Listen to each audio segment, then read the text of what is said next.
Hey guys, and welcome back to Tennessee Grillin and Smokin. I'm Dustin, and if you remember one of my very first videos I did, I was so excited to finally get on here and do it. Tomahawk steak, and we're going to go right back to it, and we're going to try it again, but we're going to make this thing just a little bit better.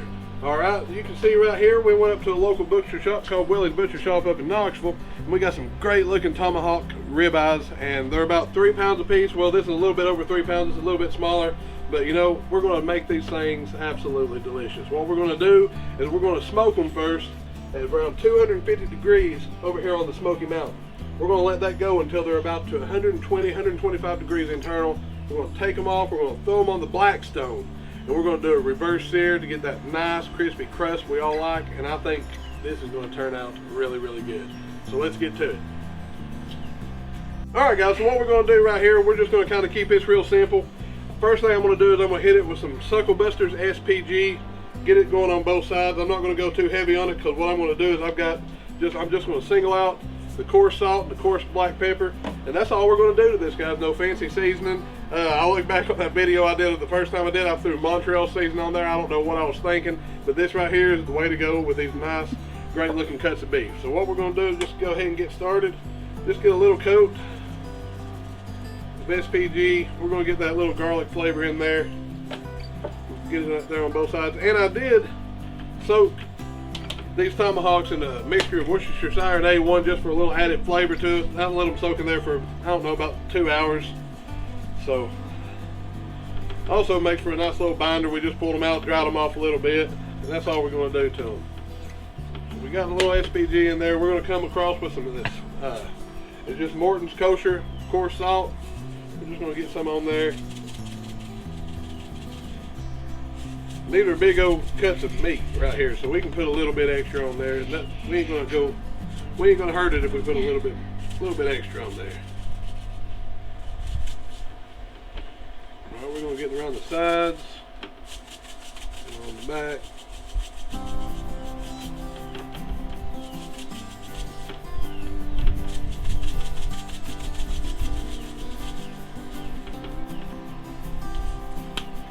And last thing, we're going to hit it with just a little bit of this coarse ground pepper.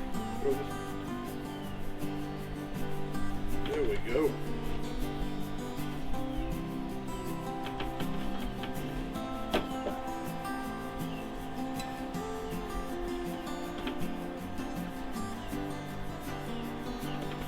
You can see we got a lot of extra there right on the board. We're just going to turn her on her side and kind of sop up the extras on the sides and the edges there.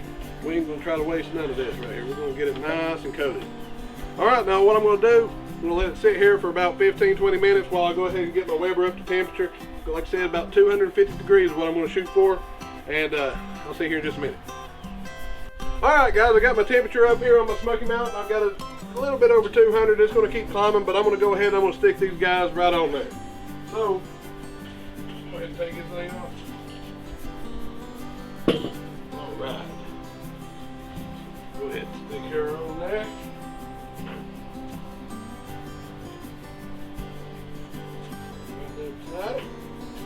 We're going to cover up, let her climb up to 250, and like I said, we're going to let her go until it gets the internal temperature on those things at about 120, 125 degrees, a good little medium rare. We're going to take her off, we're going to stick her on the Blackstone and sear her up. I am using hickory wood chunks on this one, so I'm going to give it that really good smoky flavor. Not too overpowering, but it ain't going to be on there too long to take on too awful much. But I still think it'll take on some. It's going to make that flavor just really, really pop. Alright guys, one thing I am going to do is I'm going to go ahead and make a little baste for this steak as it cooks. So I'm going to get a half a stick of butter. I'm going to drop it down in this. It's just the old, it's the grease trap to my pit boss. I'm going to drop it down in there. We've got a sprig of rosemary we're going to throw in there. Get down in there real good. And now I've got 4 cloves of garlic I'm just going to crush up, peel out. I'm going to drop it down in there, and while that steak cooks, butter's going to melt in. All the oils of the rosemary and the garlic's going to blend in together, and I'm going to just baste it every so often, probably every 30 minutes or so. Alright guys, so I'm just going to throw all that in there. And like I said, it's just going to add a new little flavor profile to this. Like it's going to baste in, it's going to give it a really, really nice taste. So we'll check back here in about 30 minutes or so when this is melted in. We'll give it its first baste. and I'll show y'all what it's looking like. All right, guys, so we've been about 30 minutes into it. Let's check it out. All right. They're looking mighty fine. You can see right in here how I've got, you can see that my base is already nice and dissolved real good. So what I'm going to do is I'm going to get my little baster, get a good little coat on there. We're just going to go over top of this. We're just adding flavor. We're adding flavor on top of flavor right here.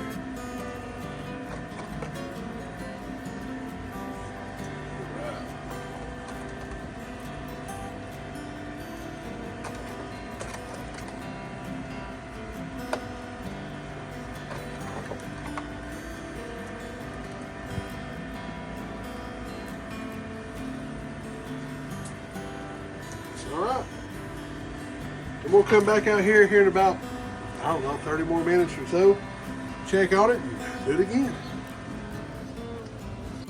Alright guys, so it's been about an hour and a half now. Go ahead and open her up, take a peek. I've basted her twice now. See what we got as temperature going. 140. We shot it a little bit. That one's running 230. Yeah, about 140, so we went a little too far. Maybe I should have came and checked on it about 10 minutes ago, but I think we're still going to be fine. So what I'm going to do is I'm going to go ahead and pull these off right now. We're going to set it right over here.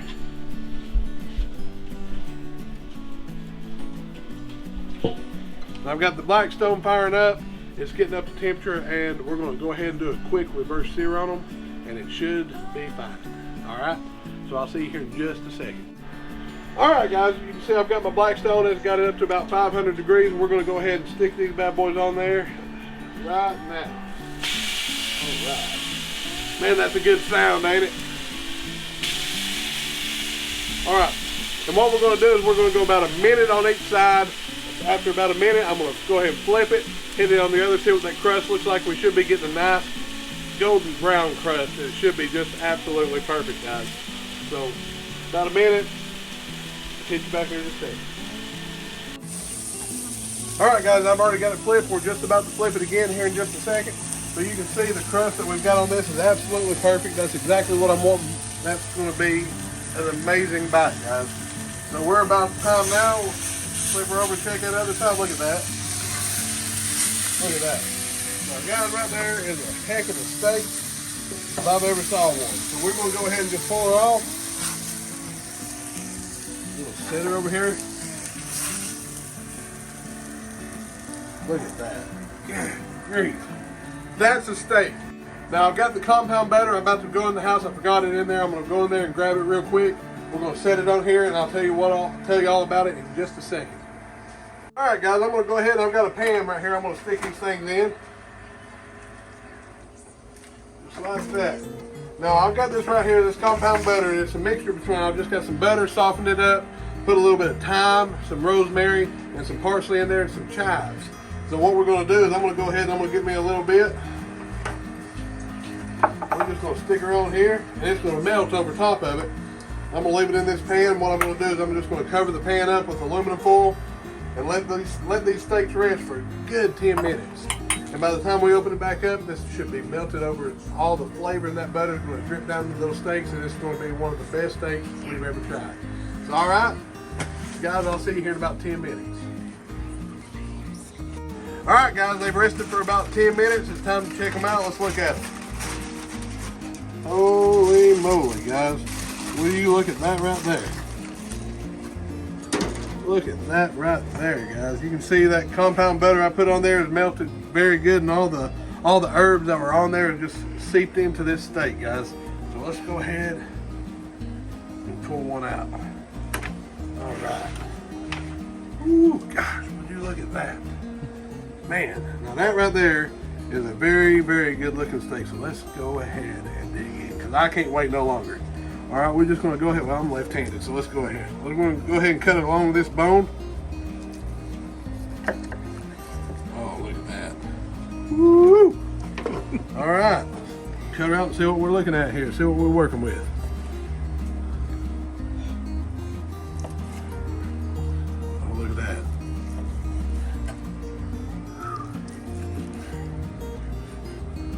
Man, that right there is looking mighty fine. This is tender. It's like butter slicing through this thing.